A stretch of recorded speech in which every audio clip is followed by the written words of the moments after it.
Ibang-iba po yun. Mga kapatid ko sa Panginoon, ibang-iba.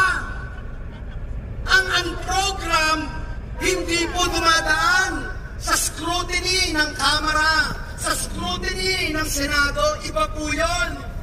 Ibang item. O yan ha, may natutunan na po tayo mga kababayan po natin. Ang unprogram fund. Po yun. Aba, nagulat po lahat. Nasa unprogram pala. Ang unprogram, Malacanang ang nag-decide niyan. Yun mga kababayan natin. Na-mention na. Ito yung kinakatakot nila. Na ma-mention ang Malacanang sa anumang skandalo. Napansin niyo po, na nagsalita itong si Master Sergeant Gutisa, nasa Agudo na eh. O, malapit na, no? Malapit na sa Aguado ba yun? Or Aguado Street? Diyan sa Malacanang.